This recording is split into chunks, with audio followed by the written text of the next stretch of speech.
Ito napakaimportante nito, pakinggan nyo. Kasi dito, seemingly, nagkakaroon na po ng laglagan.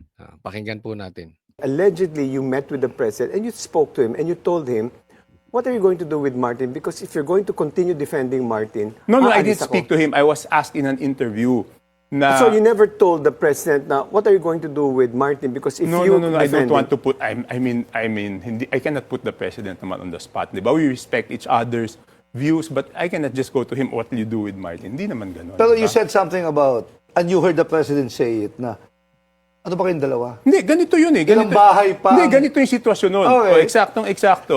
After lunch, pinatawag kaming dalawa. Nandyan siya, nandito. so parang ganito, Hindi, triangle. ganito. May table dyan. So, pinatawag kaming dalawa, nandyan siya, nandyan ako. Ang una sabi niya, ilang bahay ba ang, Martin, kayo ni Saldi, ilang bahay ba ang gusto niyo sa Forbes Park? Gaano karaming aeroplano, helicopter? that is the president's asking Martin. Yes, helicopter kailangan nyo. Gaano karaming caviar ang kaya nyong kainin, ilang Ferrari gusto Maraming nyo. kwento yan eh. Ganun, exactly, I've heard Yes, that yes. story. Yes, So and apparently then, the three of you pala yun. yes, and then, Dapat palang title nito exclusive, the inside Hindi, story. ito dapat podcast with, hindi, ang story nito, podcast with Bongbong, Toby, and Martin. tapos, Oh, grabe yun, tapos grabe yun. doon niya sinabi na, Oh, what was the response of hindi, Martin? ang sabi niya, alam mo Martin, wala akong natatanggap. Yon. Okay, puntahan muna natin, sabi niya. Tatlo raw sila magkausap. Si Bongbong Marcos, dumating, andyan si Chanco tsaka si Martin Romualdez, yung kanyang pinsan na dating speaker. Ilang Ferrari ba ang gusto mo? Ilang helicopter ba ang gusto mo? Ilang bahay ba sa Forbes Park ang gusto mo? At ang sabi, alam nyo, wala akong natatanggap dyan. Maliwanag po ito. Tambaluslos. Kasi nasabi na ito ni Chanco before. Pero inulit-ulit. Inulit muli.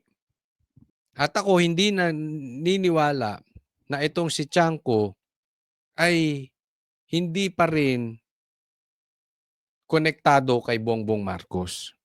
Meron pa rin connection yan. Okay? Kung posibleng lumalaro si Chanco, pero may go signal pa rin ni Bongbong Marcos yan para ilaglag si... Kasi obserbahan nyo lang to si Chanco. Yung sinasabi niya ngayon, sinong makikinabang? Si Bongbong Marcos, di ba? Parang sinasabi niya, ako wala akong kupit. Ikaw, Martin, ang dami mong kupit. Anong lumalabas sa publiko? Anong sinasabi nito si Chanco? Anong lumalabas? Di pinapalabas niya, ang talagang mastermind ay si Tambaluslos lang. At si Bongbong Marcos, malinis. Gago. Gago lang ang maniniwala sa sinasabi ni Chanco na yan. Pwede bang makahagalaw yun? Makakagalaw lang basta-basta si Tambi? Sino bang naglagay dyan? Bilang speaker. Hindi po pwedeng walang kamay mo yan, Bongbong Marcos. Kaya nga sabi ko, posibleng naglalaro din to si Chanco, pero mayroon pa rin go signal yan para siraan si Romualdez, para ilaglag si Romualdez. Kaya nga ikaw, Tambi, nilalaglag ka na. Dapat sagutin mo to kasi itong drama ni Chanco na ito, tinatanong, nakakapagtaka, bakit hindi sumagot si Tambaluslos? Hindi ko alam kung hindi lang kinikwento ni Chanco yung sagot. Posibleng sinabi ni Tambaluslos, sige, eto na sa'yo para may Ferrari ka rin. Eto na sa'yo para meron ka rin sa Forbes Park. Eto sa'yo para meron ka rin sa helicopter. Ayos na tayo. Posibleng hindi lang kinuwento ni Chanco, pero posibleng nangyari yun. Pero walang loko-loko maniniwala na hindi nagkaroon si Bongbong Marcos doon. Huwag nga tayong maglokohan. Huwag nga natin gawing gago mga Pilipinas, ay ang mga Pilipino. Huwag natin gawing tanga. Kaya dapat ikaw, Tambaluslos, nilalaglag ka ng harap-harapan. sabihin mo na rin ang katotohanan. Hindi ka sasagot. Pag hindi ka sumagot sa sinasabi nitong si Chanco, guilty ka. Ganun kasimple. Pinipilit kang tinatago ng nila Boying. Di ba? Parang nilalayo sa'yo. Pilit nilalayo sa'yo nila Ping Lacson, nila Soto. Tapos bigla kang ilalaglag ng presidente. Paglalaglag yan. Sinasabi, oy, si Tambalos, yung pinsang ko lang ang may problema. Ako wala. So it's your time magsalita. Kasi hindi talaga titigil ang tao hanggat walang big fish. Kaya sabi ko, habang may panahon ka pa, Romualdez, maniwala ka. Sooner or later, ilalaglag ka. Hindi lang natin alam kung gaano katagal. Pero, ilalaglag ka. Unahan mo na. Diyan. Wala akong nagagawa, then tinuloy na niya. 2 taon na ako dito, wala akong napapagawa. Dahil kayo ni Saldi, kinukuha niyo yung pera ng Congress. Paano may mapapagawa si Bongbong Marcos wala namang talagang alam yun? Di ba? Totoo naman Oo. Nagnanakaw lang ng proyekto yun. Nilalakaw niya lang yung mga proyekto ni PRRD. Yung mga tulay ni PRRD, ninanakaw lang niya. So he knew. Yun yung sinabi niya. Tapos may listahan siya ng mga kinuha niya yung cellphone, may listahan siya ng flagship projects na linagay sa unprogram. Itong mga to, linagay niyo sa unprogram. Tapos idingit niyo yung mga proyekto niyo. Ang pangako ni Martin noon is, we will return it sa BICAM, which did not happen. Kaya lalo siyang nagalit noong January. Oh. That made us all silent, by the way. Dagdag natin. Kasi parang imposible hindi sumagot si Martin Romualdez. Ganun lang yun? Walang pakinabang si Bongbong Marcos? Nagalit na pala siya kay Romualdez, tuloy-tuloy pa rin nangyayari. Nagalit na siya kay Romualdez, yung investigasyon ngayon hindi napupunta kay Romualdez. Nakikita natin, nahaharang. Ganun ka-stupido yung presidente natin ngayon. Sa bagay, may punto. Talagang stupido. Kasi itong sinasabi ni Chanco, posibleng nagsasabi ng totoo ang presidente dahil stupido siya. Wala lang siya talagang alam, hindi niya na-control. O talagang kasabwat siya nagsisinungaling. Ako, mas naniniwala akong kasabwat siya. Hindi po pwede. Hindi talaga po pwede na tanga lang siya. Nalaman nga niya, ba't meron ba siyang ginawa? Meron ba siyang intentional na ginawa para mahinto ito? Wala, nagkuda-kuda lang siya Hanggang ngayon, ang gulo ng investigasyon niya. So, when the anomalies were... Huwag po natin kakalimutan, even yung anak niya, kasamahan ni Romualdez. Imposibleng wala din yung anak niya. Imposibleng hindi nakinabang yung anak niya, na si Sandro. Sila nga ang tinaguriang pork barrel kings. Mas malaki pa ang pork barrel, di umano ni Sandro, pumapangalawa lang. Isipin mo, number 1, anak mo, number 2, pinsan mo. Tapos wala kang alam. Ano yun? discovered, how did the president react? When the ghost projects were discovered, or went out to media, or may mga nagpa-interview na very lavish lifestyle, how did the president actually reacted to this situation? Did he look at Congress or Martin as the culprit, or paano ba? Hindi, kasi nung yun, nangyari yun November, di ba? Okay. November, so galit na galit siya, then hindi pa rin napasok doon sa BICAM.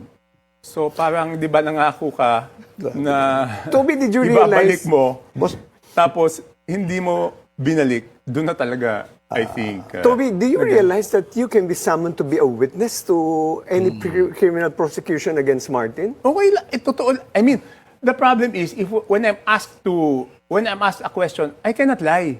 Di ba? I cannot lie. I mean, hindi ko naman ito kinikwento openly. The reason I was forced to this, di ba, lagi kong sinasabi pinagalitan. Pero yung detalye, napilitan lang akong ikwento. No, I did not want to discuss it because kung nahandyan ka, parang isip ko nga noon, bakit pa ako sinama dito? Hindi na lang kayong dalawa mag-usap, Oo di nga, ba? pagkakasali. Okay. Exactly.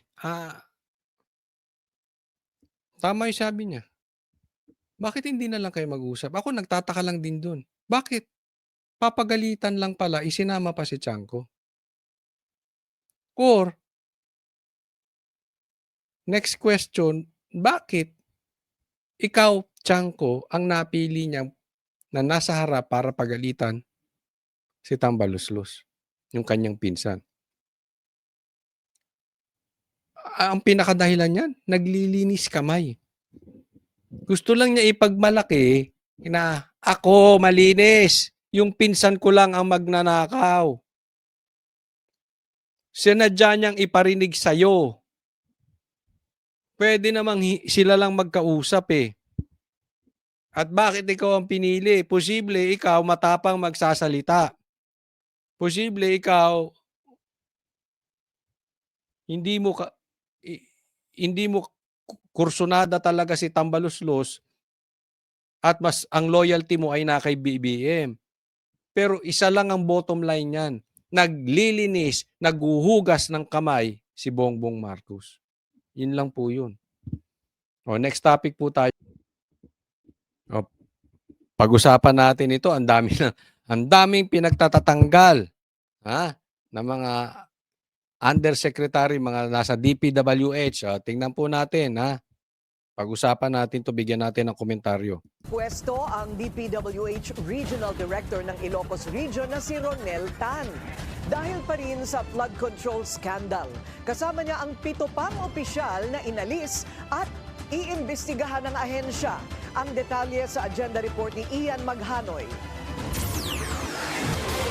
I will be announcing changes in starting with the regions and some districts today. No? And the first announcement I will be making is the relief of 4 regional directors. We are officially relieving today for various reasons. No, specifically because there are ongoing investigations here, which I cannot fully disclose to you.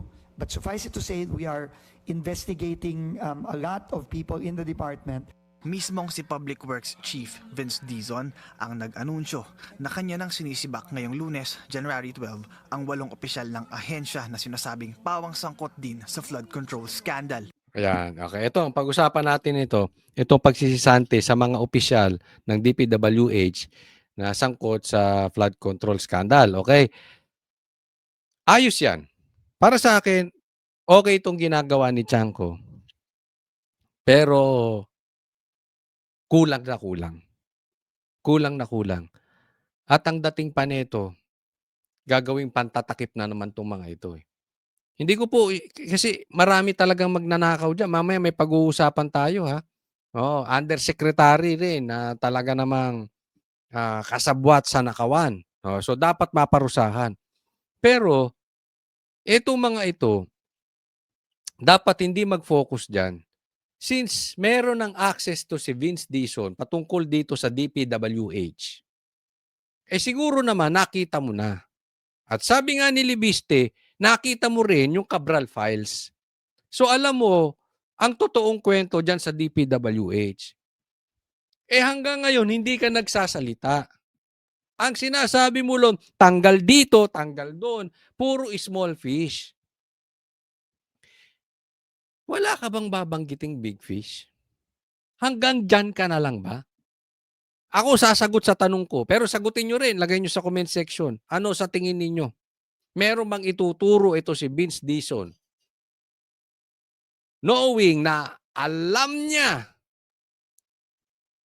may record siya ng mga lukulukong malalaking isda, malalaking opisyal, malalaking congressman, o malalaking nasa posisyon na nakinabang, sila mismo ay mastermind. Ako sa tingin ko, hindi magsasalita ito. Nag-iba na nga ng tono to si Vince Dizon eh. Diba? Anong sabi ni Libiste? Merong 5 sekretary nasa listahan ng Cabral files. Tanong ko sa'yo, Vince Dizon, kasama ka ba doon? Kaya panay rin ang takip mo? Kaya nagtatanong lang tayo. Tanungin din natin yung taong bayan. Baka yung taong bayan, alam ninyo, sino tong 5 sekretary? Nakaupo pa raw. Kung pati yung natanggal o umalis, 7 raw yan. Pero yung mga nakaupo, 5. Sa tingin ninyo, sino yung 5? At sa tingin ninyo, kasama to si Vince Dizon? Hindi, I'm very disappointed kay Vince Dizon. Ang ganda ng simula niyan, akala ko naman seryoso. Ngayon, hindi lang siya kasing garapal magtanggol gaya kay Pinky Lacson at kay Tuta Soto. Pero yung paglihis, sabi nga ni Libiste, 'di ba, nakakaawa 'to. Hindi naman siya makipagsinungaling pero hindi siya makapagsalita ng buong katotohanan. 'Di ba parang gano'n din 'yon? Pag nagsalita ka, halimbawa, sasabihin mo, ay magnanakaw si engineer. Pero alam mo namang nagnakaw din. Halimbawa lang 'to, halimbawa. Alam mo namang nagnakaw si congressman. Nagnakaw din si secretary. Nagnakaw din si presidente. Na example. Pero ang lagi mo sinasabi nagnakaw si engineer lang. Di ba kasinungalingan 'yun? Bagamat totoong nagnakaw si engineer, half truth. O baka 10% of the truth lang yung kinekwento mo. Para sa akin, kasinungalingan din 'yun. Dahil inuumit mo yung importanteng dapat nalalaman ng taong bayan. Isa rito si Ilocos Public Works Regional Director Engineer Ronel Tan, ang asawa ni Quezon Province Governor Helen Tan, ang mag-asawang multi-awarded engineers ng ahensya noong 1994, 1995 at 2008. Si Ronel Tan rin ang may questionableng 570 million pesos worth of super substandard flood control projects sa La Union na una ng eksklusibong isiniwalat ng Bilyonaryo News Channel noong nakaraang buwan. Mga alegasyong itinanggi rin ni Tan. Kasama rin sa nirelieve ay si Calabarzon Regional Director Jovel Mendoza, Bicol Regional Director Virgilio Eduarte, Central Visayas Regional Director Danilo Villa, Mimaropa Assistant Daming nakinabang, no? Pag chinek mo yung mga yan, yung mga engineers na yan, tingnan mo mga bahay niyan, yung mga regional directors na yan. Regional Director Neil Fahara, Lalaki ng bahay niyan, malamang-lamang. Bicol Assistant Regional Director Annie De La Vega, Metro Manila 3rd District Engineer Ruel Omali, at South Manila District Engineer Manny Bulusan. Hindi na dinetalye pa ng kalihim ang dahilan sa likod ng pagkakasibak ng mga naturang opisyal. Gayunpaman, isa sa ilalim sila sa investigasyon bilang parte ng due process ng ahensya. Alam mo, total, sinisante mo na at iimbestigahan mo. Ba't di mo tanungin? Kasi hindi ka naman tanga, Dizon. Ba't di mo tanungin? Sino ang padrino niyan? May padrino yan. Hindi naman makakaporma basta-basta yan eh. May bossing yan. Mahirap sa'yo, Vince Dizon. Medyo hindi namin gusto na tono mo ngayon, ha? Relief ito, so they are relieved effective when I sign the relief orders, which will come in the next day or so. Tatayo namang testigo si Secretary Dizon sa kaso ni resigned Congressman Zaldico. Nakatakda ang paglilitis ng puganting siko sa Sandigan Bayan sa January 20. Nahaharap siya sa kasong graft at malversation kaugnay ng manumalyang 289.5 million peso flood control project sa Oriental Mindoro.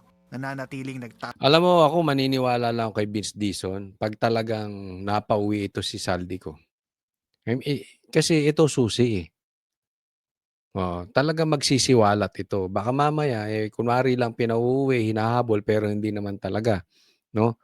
Isa pa, maniniwala ako kay Vince Dizon na we all know, hindi niya ilalaglag si Bongbong. So kahit man lang si Tambaluslos. Ha? Ilaglag niya. Ako maniniwala na ako dito kay Vince Dizon kahit na half truth 'yan. Imposibleng hindi kasi. Okay? Yan ang stand ko, yan ang opinion ko. Kasama si Bongbong yung magpinsan. Oh. Pero okay na sa akin kahit si Tambaluslos lang. At least meron tayong napakinabangan sa kanya. Kaysa wala. Di ba? Pwede. Pero hanggat ganyan, puro ka lang engineer. Pwe! Niloloko nyo taong bayan, puro small fish yan. Ha? Tagosiko sa ibang bansa. Para sa agenda. Next topic po tayo.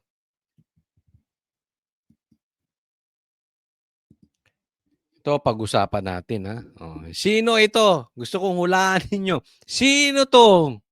Ha? Undersecretary. Nakaw. Ha? Mga bahay sa Forbes Park, etc. Oh, at sangkot din sa Nakawan. Oh. At gusto kong habang hinuhulaan ninyo, sa tingin, sino sa palagay nyo o sino sa tingin ninyo ang nag-aalaga dito? Hindi pwedeng walang nag-aalaga dito. Sige. Alam niyo bang merong isang opisyal ng Department of Public Works and Highways ang nagpapagawa ng mansyon sa probinsya ng Batanes? Opisyal ng DPWH nagpapagawa ng mansyon sa Batanes. Ito nakita ko lang. Abay, ayon sa ating bubita, abay, itong nasabing opisyal nasangkot sa flood control scandal ay talaga namang wala yata mapaglagyan ng kanyang pera. Sangkot sa flood control projects. Sa flood control projects. Dahil bukod sa mga report na meron itong mansion sa Forbes Park. Mansyon sa Forbes Park. Ano pa? Meron pa sa Ayala Alabang. Nako, Ayala Alabang. Yung mga lugar na yan, mababa ang Forbes Park, mababa ang 200-300 milyon. Ayala Alabang, mababa mga 100 milyon. Abay ngayon meron pang 3-story resort o mansion sa probinsya ng Batanes. May mansyon sa Batanes. At ang malupit dito, ayon sa ating bubit, ang nagpapagawa ng kanyang mansion ay ang kanyang pinsan na district engineer din ng DPWH. Sila. Sa madaling salita, sila magnanakaw. Nakita nyo, di ba, tinapik natin na mga involved na engineers, district engineers, na pinagtatanggal. Eto, siya pang nagtatayo dito sa opisyal ng DPWH. Kanya-kanya po yan. Okay? Kaya nakahagalaw yan, mga animal na yan, merong padrino yan. Pero teka muna, kung ganyan magnanakaw,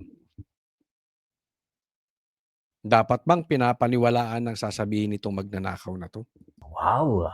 At ayon sa ating bubit, ang nasabing mansion ay itinatayo sa bundok na overlooking sa dagat. Yun. Overlooking, ano? Tanong! Ako'y nagtatanong lang. Ito kayang opisyal ng DPWH, alam kaya ng asawa mo yung ipinapatayo mo dyan sa Batanes na overlooking sa dagat? Baka hindi alam ng asawa mo ang dinadala dyan kabit. Nako, delikado yan. Ang sarap ng bembangan sa overlooking. Nakaw! Ay, ano ba yung mga napapagsabi ko? Di ba? Uso yung ganyan. Ako, nagtatanong lang. Boss, na opisyal ng DPWH. Meron din akong bubwit na didinig sa'yo. Marami ka raw babae. Ako nalalaman ko yung mga babae. Pero yung mga mansyon. Hindi, alam namin, marami nagkukwento niyan. Sabi ko nga sa inyo, marami tayong ilalabas sa mamang ito. Overlooking sa West Philippine Sea. At ang mansion na ito ay katabi pa ng bahay naman na isang dating cabinet secretary na na-involved din sa anomalya. Ay, pareha sila magnanakaw. Ha? Pareha sila magnanakaw. Magkatabi yung kanilang bahay, maganda, overlooking. Kasi alam nyo, yung mga ganyang kalalaking bahay, kung titingnan lang natin ng sahod nila, titingnan natin ng kanilang kinikita, ang kanilang dinideklarang properties, magtataka kayo, saan nila kinukuha yung pambili dyan? Lalong-lalo na kung walang negosyo. Kaya nga, di ba?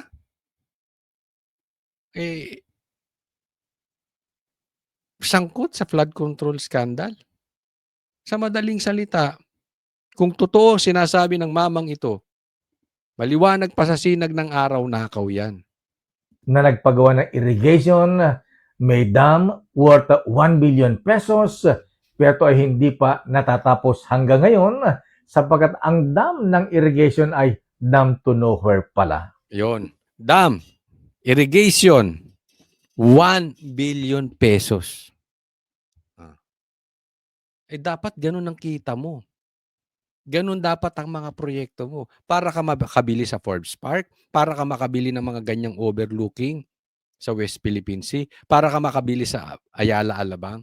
Ganyan dapat talaga mga proyekto mo, mga tigwa 1 billion. Tapos hindi mo tatapusin. In short, ghost projects. Kasi pag tinapos mo yan, mauubos yung kita mo. Yung bahay mo pa lang, lagpas na dyan. Di ba? Ayon sa ating bubit, ang Cabinet Undersecretary na nagpapagawa ng mansion sa probinsya ng Batanes na involved sa flood control scandal, actually dahil sa pumutok na scandal sa tingin niyo, sino tong undersecretary ng DPWH na itong pinag-uusapan? Sino to? Ilagay nyo dyan sa comment section. Sa tingin ninyo, sino ito? Hindi na po natapos, itinigil ang paggawa ng nasabing mansion na 3-story. Ang nasabing undersecretary ay itawag na lang natin sa pangalang undersecretary. Ang kanyang pangalan ay merong letter B. Nako, Banat Bay! May letter B. Banat Bay yan. Hindi naman undersecretary si Banat Bay. Pambira. Wag naman, hindi naman nangungurakot yung kapatid kong yun. Tsaka wala naman sa gobyerno yun. Kung may kinikita naman yun sa kanyang YouTube. At saka igagaranti ko sa inyo, hindi makakabili sa bahay ni isang security guard house dyan sa Ayala Alabang yun. Hindi secretary yun si Banat. Vlogger yun, vlogger. Kasama namin. Letter B kasi, letter B. So sa tingin niyo sino 'yan? Ako magtatanong lang. Yusek Bernardo, ikaw ba 'yan? 'Di ba? Dawit ka sa flood control scandal. May mga bahay ka rito. Totoo ba?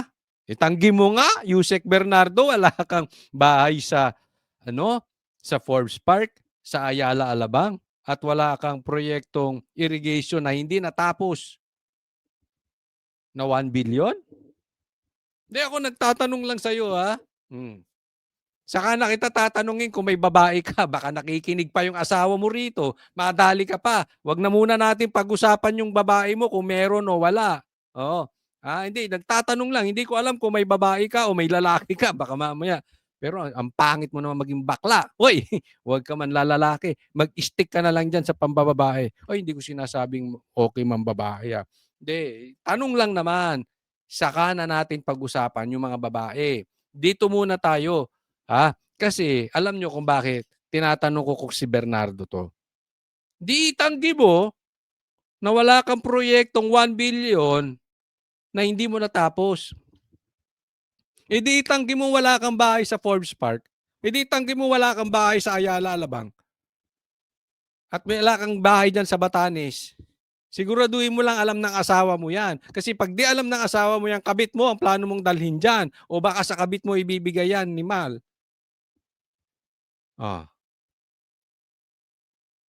Bakit po natatanong natin kung si Bernardo 'to? Tatandaan po natin, ayaw natin ng nililihis ang usapin. Dahil nagagamit itong si Bernardo para ilihis. Nagtuturo ito ng mga senador na hindi naman involved. Alam na alam naman natin kung sino ang involved. Wala naman sa Senado, nasa Congress, nasa lower house. Bakit napunta tayo sa Senado?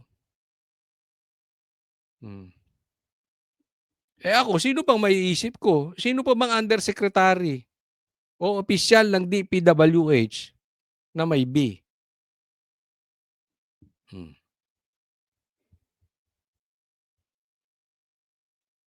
Bernardo, ikaw ba yan? Sana magsabi ka ng totoo. Kasi baka marami pang lalabas na balita na ganito. And I'm very sure of it, marami pang lalabas na balita na ganito. Kung ililihis mo ang investigasyon. Isipin mo, nagtuturo ka ng senador. Kung ikaw nga ito, tapos meron kang 1 billion na hindi mo. Habang ang mga Pilipino, maraming Pilipino kumakain ng pagpag. Maraming Pilipino isang beses lang kumain sa isang araw. Ako yun. Ako yun. Hindi, ito, 1 meal a day lang ako eh. Sa isang araw, isang beses lang kumakain.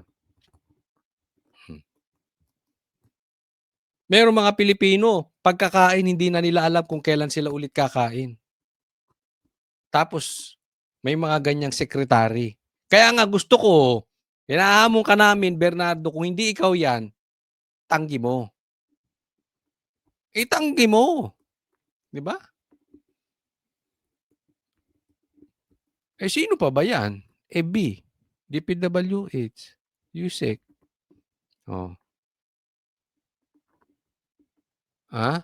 Kung hindi talaga ikaw. Pero pag di mo tinanggal yan, sino pa ba iisipin? Ewan ko kayo. Kayo sagutin ninyo. Meron pa ba kayong naiisip kung hindi si Bernardo? Sige, lagay nyo dyan sa comment section. Baka naman mali ako. Baka mali ako. Hindi naman ako perfecto. Baka mali. Lagay nyo sa comment section.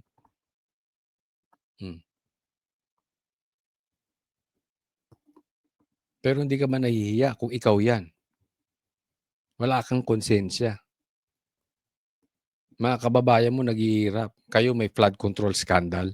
May ghost projects ka pa.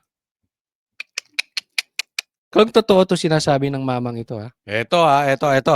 Pag-usapan natin yung magiging impeachment. Hindi lang, di umano, si BP Sarang ipapa-impeach ngayong February. Ito na tong February. Pinag-aandaan na po. Pero pati si Bongbong Marcos. Ayan, pag-usapan po natin.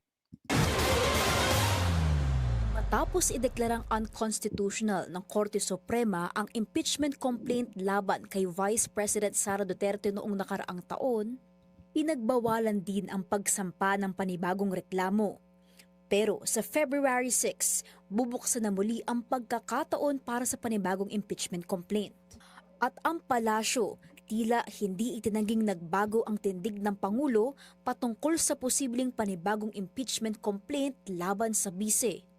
Ang tanging tugon lamang niya sa akin ay kung ano po ang pagtrato sa pag-iimbestiga sa flood control projects, mga anomalyang flood control projects. Ganon din po ang gawing pagtrato sa paggagawa or sa pag-iimbestiga patungkol dito sa impeachment complaint.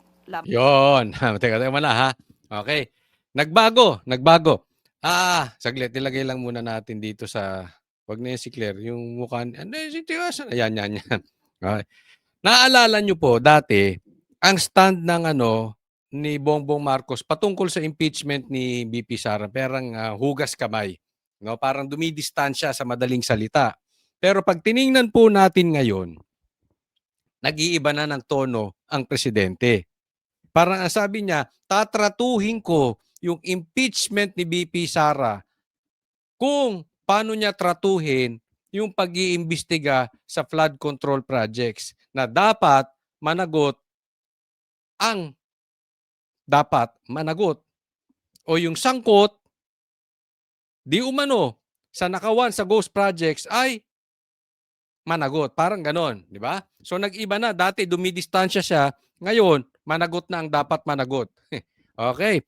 So, ikinukumpara etong ghost projects kung paano niya tinatrabaho at saka itong impeachment ni BP Sara. So, sa madaling salita, may bago na namang pangako si Bongbong Marcos kay Sara. Ano yun? Ha? Ano sa tingin nyo ang bagong pangako ni Bongbong Marcos kay Sara? Hidden po ito. Ha? Hidden to. Maaaring may pag-uusap si Bongbong Marcos at saka si BP Sara. O, hindi natin alam. Pero ito nangangahulugan dyan. Ha? Si Bongbong Marcos pagtatakpan si BP Sara. Uy, grabe. Paano naman? Saan mo naman nakuha yung balita na yan? Kay Claire Castro. Pangako niya yan kay BP Sara. Bagong pangako, hindi yung dating pangakong napako ha. Ngayon po yung pangako. Bakit? Paano ko nasabi? Paano niya ba tratuhin yung pag-iimbestiga sa ghost projects?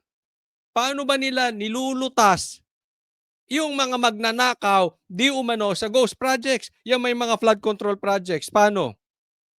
Yung pangunahing sangkot, yung pangunahing o sabihin nating mastermind, yung pangunahing iniimbestigahan,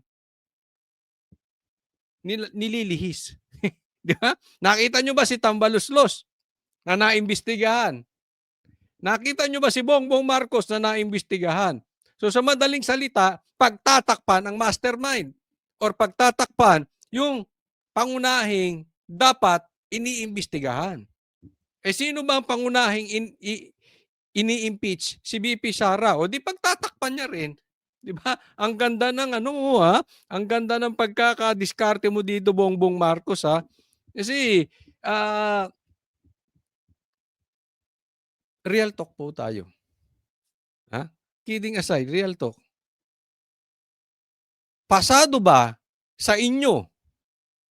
Ilagay nyo dyan sa comment section. Pasado ba sa inyo ang trabaho ni Bongbong Marcos para malutas at mapanagot ang dapat mapanagot sa flood control projects? Ilang buwan na po yan, may nangyayari ba? Ang pangako niya, walang Merry Christmas. Itong mga lintik na itong magnanakaw. Ang pangako niya, maraming makukulong. Marami bang nakulong? May big fish bang nakulong? Wala. Kung ikukumpara niya yung impeachment ni BP Sara doon, parang sinasabi kakampihan niya si BP Sara. Hindi ko sinasabi na guilty si BP Sara doon sa kanyang paratang sa kanya patungkol dito sa impeachment.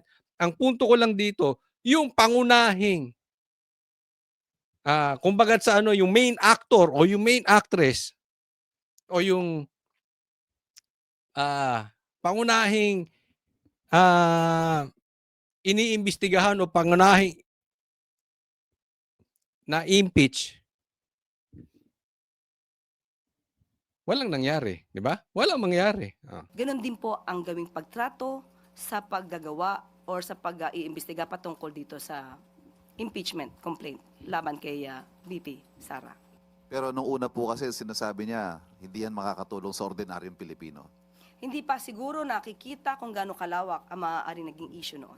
Paliwanag ni Yusek Castro, layo ng Pangulo na managot ang mga dapat na managot at igagalang daw nito ang reklamo laban sa bise at ang proseso nito batay sa mga ebidensyang mailalatag. Humanda ka, Bongbong Marcos. Maniwala ka. Humanda ka. Makukulong ka. Antay mo lang, ha? Kaya ito si Bongbong Marcos, in my opinion, hindi niya bibitawan yung pagka-presidente. Kung sa tingin niya ay hindi siya mananalo, hihimurin din nito yung puwet ng kakampuwet. Gaya ng paghihimod ng puwet ng kakampuwet sa kanya. Kasi kailangan niya ng kaalyado. Kahit si Tulfo, yang Tulfo na yan, lalong-lalo na yan, ito, dederechohin ko kayo. Yang si Rapi Tulfo, nakatapang-tapang, nung dating vlogger pa siya, nung naupo, tikom ang bibig. Kaya yan ang pag-asa nila. Sa tingin nila, malakas to si Rapi Tulfo. Siguro ito naman si Rapi Tulfo, gusto ring malapit. Pero sabi nila meron din daw 'tong, iniiwasan kaya hindi binabanatan, ang mga flood control projects. May iniiwasan siya na baho na lalabas. Iyan ba yung mga babae? Hindi ko alam. Yan ba yung pagkakaugnayan nila doon sa kay Yap? Hindi natin alam. Bukod kay VP Sara, kamakailan ay may umuugong din na balitang posibleng kumaharap din sa isang impeachment complaint si PBBM. Iyan ang magandang usapin. Okay? Magkakaroon di umano ng impeachment kay BBM. Sino magpapa-impeach? Magtatagumpay kaya? Karapat-dapat bang i-impeach talaga si Bongbong Marcos? Nasa timing ba? Yan, sasagutin natin mamaya-maya.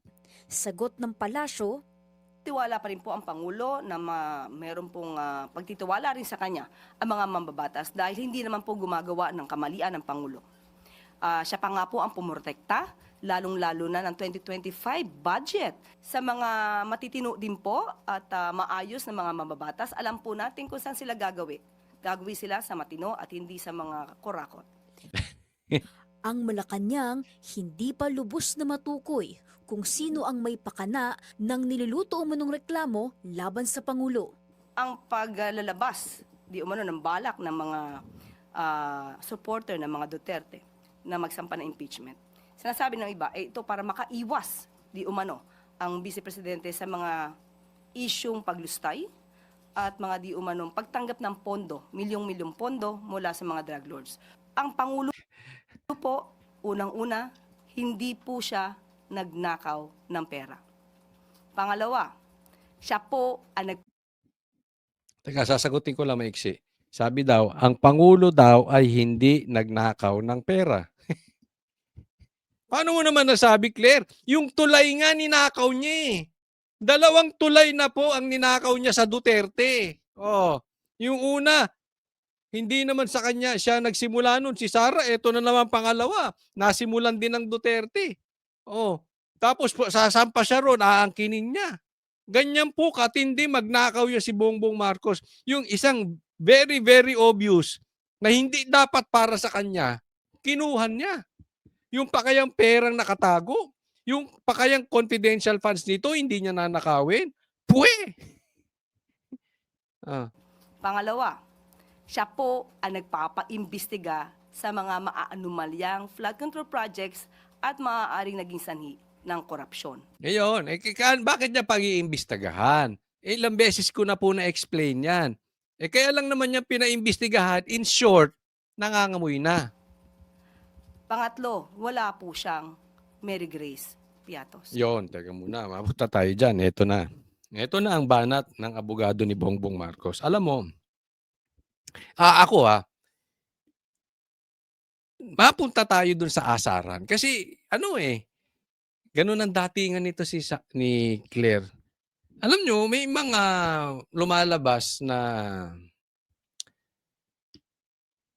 balita patungkol kay Bongbong Marcos na talaga namang nakakadiri.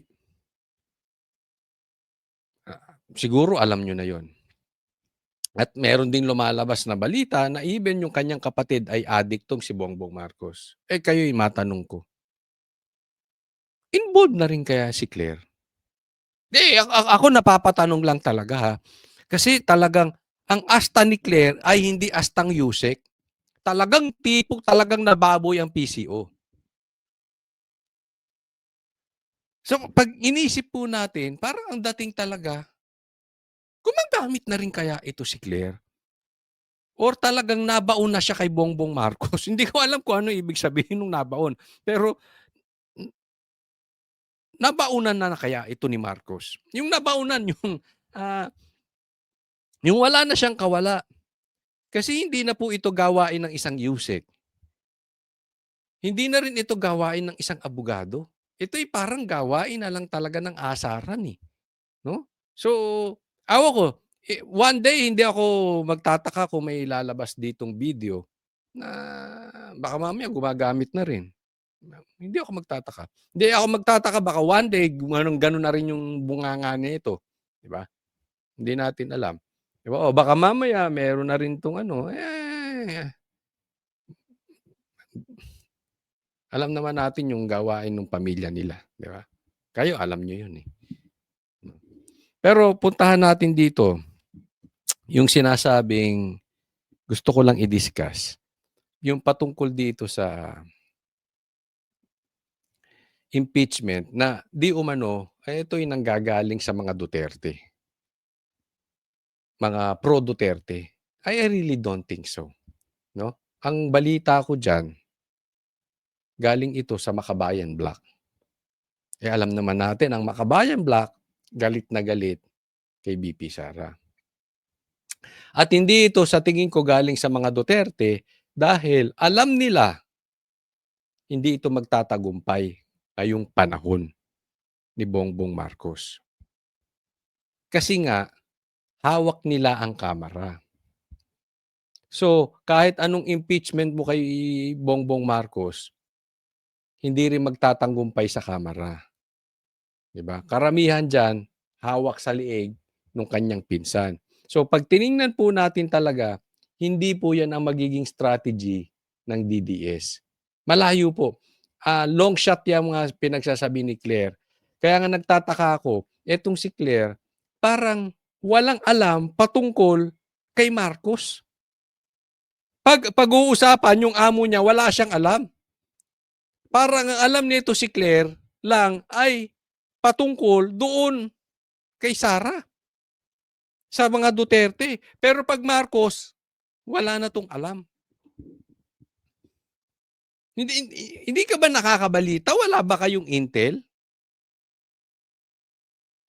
Hindi nyo ba nararamdaman to, Claire? Ito, tandaan nyo to. Kung magkakaroon man ng impeachment, yung mga lintik na nagsasampa na yan, nagpapataas lang ng presyo yan. Bakit? Wala naman silang alam naman nilang walang mangyayari doon sa impeachment kay Bongbong Marcos. Even kay BP Sara, walang mangyayari dyan sa impeachment ni BP Sara. Kung dati nga, marami pang pera si Tambi, pangbigay, hindi na nagtagumpay. Ngayon pa, na nabawasan na yung pera ni Tambi, nabawasan ng pagbigay, magtatagumpay, hindi.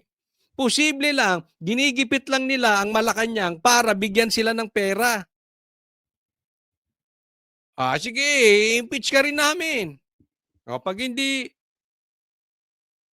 hindi kayo ulit nagsuporta rito, dalawa na kayo ni BP Sara. Kaya yung impeachment na yan, ang makikinabang dyan, yung mga buhaya, yung mga magnanakaw, yung mga swapang na congressman lang. Even si Chanco sinabi, merong bigayan dyan. At eto na naman, gusto na naman nilang tumanggap ng pera. Pati si Bongbong idadamay kahit alam nila, kakampi naman nila. Panggigipit lang, pangpataas ng presyo. Tanga-tanga. Claire, hindi mo alam yon? Kaugnay nito, handa raw si PBBM sa anumang pagkakataon at aasahang gagalang sa konstitusyon at sa legal na proseso. Para sa Good luck.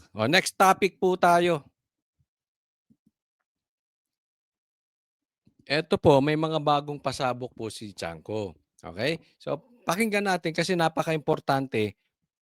Alam naman natin, magkaibigan to si Chanco at si Bongbong. More or less, makakakita tayo o mararamdaman natin, madidiscover natin, ano ang plano. Kasi, yang sila Bongbong, hindi naman magsasalita ng diretso yan. Di ba? Pag sinabi niyang kakaliwa yan, kakanan yan. No? Pero doon sa mga kaalyado nila, kung gusto mong mabasa ang kanilang galawan, pakinggan po natin ito si Chanco. So, have you heard all these talk about the impeachment complaint against the president?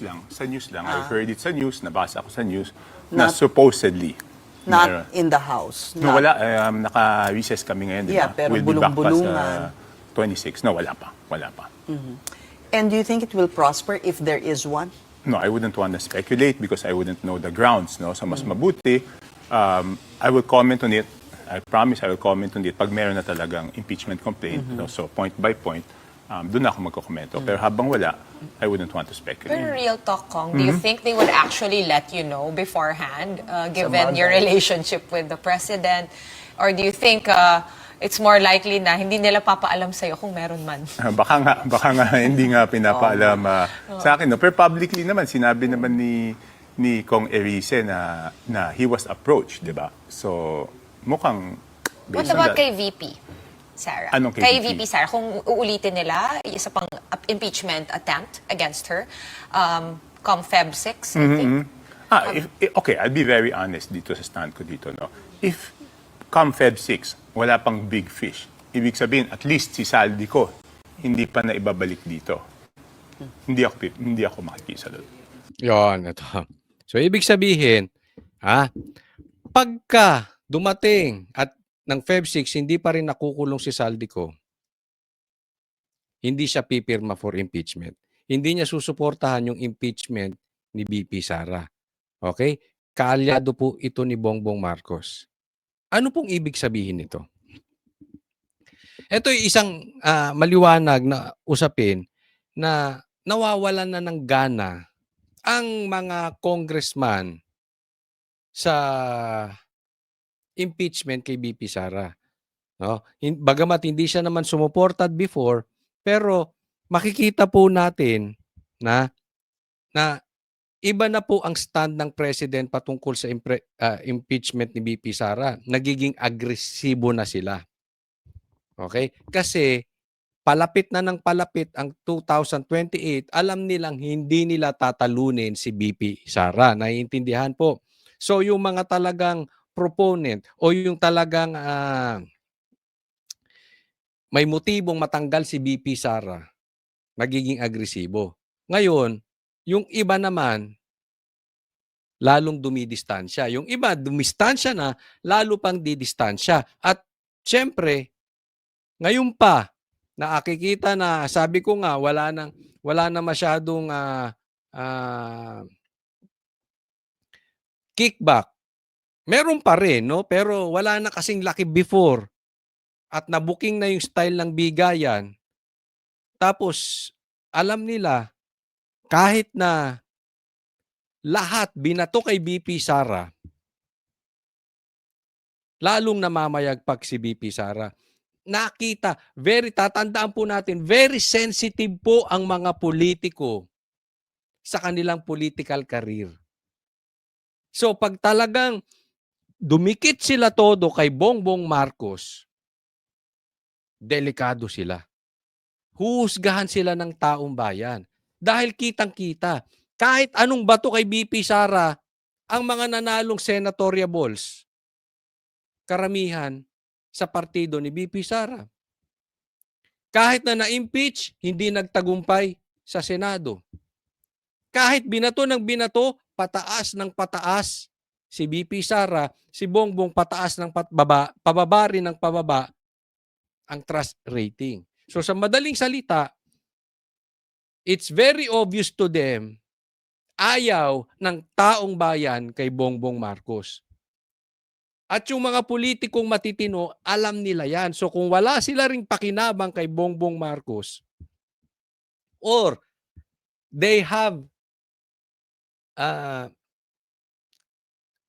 dreams, lalo na kung congressman ka, local election ka lang, meron kang pangarap for higher position, hindi mo pwedeng kalabanin ngayon si BP Sara. Huhusgahan ka ng tao. Kaya nga mag-iingat po tayo dahil ayoko silang pangalanan pero marami na rin gumagamit na mga may pangarap sa politika, ginagamit si BP Sara. Marami na yon at maglalabasan yan. So, mag-iingat din tayo. Hindi lang po mga politiko, even mga vloggers. Nag-iiba na ng tono. Yung iba dyan, lilipat na. Lalo na pag nawala na ng pondo, yung mga pang-vloggers, pang-trolls, itong administrasyon, lilipat na yan. Siyempre, kikita nila, mas malakas sa kabila. Kasi napaka-hypocrite naman namin, di ba? Kung if we can go back to the impeachment, the possible impeachment complaint against President Bongbong Marcos. So, Kong Erice cited a possible betrayal of public trust based on anomalies in the budget. Is that a strong ground? Kasi what they're citing here is parang command responsibility, culpability. Ang tanong nila dito, may responsibilidad si Bongbong Marcos. So dapat, yun ang papanagutan niya kung magkakaroon man ng impeachment. Anong sagot ni Chanco? And do you think it will gain traction at the lower house? Please, I hope you allow me not to answer that question unless talagang may impeachment complaint. Medyo napaisip lang ako nung sinabi lang ni Kong Erice na, di ba kung tama yung intindi ko, kahit yung merong mga nasa mayorya, Yes. na May isa. May dalawa. Dalawa yata. Dalawang Dalawa. majority and some independents. Okay. So, yun, medyo napaisip lang ako doon. Kung yun strategiya, again, kasi ang problema dito, lahat speculation Pero ibig sabihin yan ba, strategiya ng ibang nasa mayorya dahil medyo ipit ang budget ngayon? So, gagamitin nila para mas kailangan sila ng Malacanang, di ba? O, yan ang sinasabi ko sa inyo kanina. Okay? Ito yung sinasabi ko. Nagpapataas ng presyo. Kasi hindi ako naniniwala na hindi alam nitong sa mayorya or whoever. Baka nga ang balita natin dito Makabayan Black, yung grupo diyan. Alam naman natin kung anong lining ng mga yan. Kung saan ang gusto niyan sa bundok. Alam naman natin, kaya galit yan kay BP Sara. Pero bakit kinakalaban din si Bongbong Marcos? Kasi ipit nga yung budget.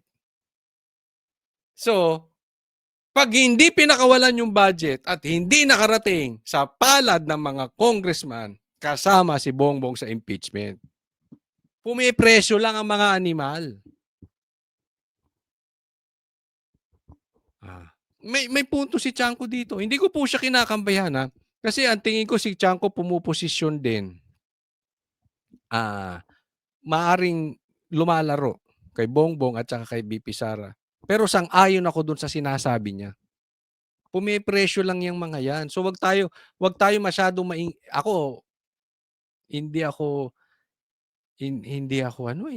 I'm not looking forward na ma-impeach si Bongbong Marcos.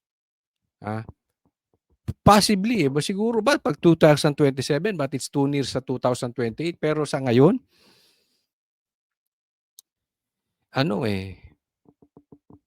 hawak pa rin ni Tambi. Dami pa rin yung Although nabawasan na, hindi na kasing lakas before. Pero malayo pa para ilaglag nila si Bongbong Marcos. Di ba parang, kailangan nyo kami, kailangan masaya yung mga congressman dahil may impeachment laban sa presidente. Kasi doon sa sinabi niyan, I'm just basing it on that. No? Huwag pong kakalimutan doon sa mga hindi ko pa po subscribe po kayo. Coach Oli News PH sa YouTube at sa Facebook at Coach Oli News PH 2 sa YouTube at sa Facebook din. Pakiclick nyo yan. Check nyo lang. Check nyo yung pinapanood nyo ba, nakalagay Coach Oli News PH. Tapos, pag nakalagay Coach Oli News PH, tingnan nyo kung nakasubscribe kayo. Lagay nyo na rin. Like nyo po. Like nyo tong like nyo tong vlog na ito. Napaka-importante sa akin. Maraming salamat po. Kita-kita po tayo ulit. God bless everyone.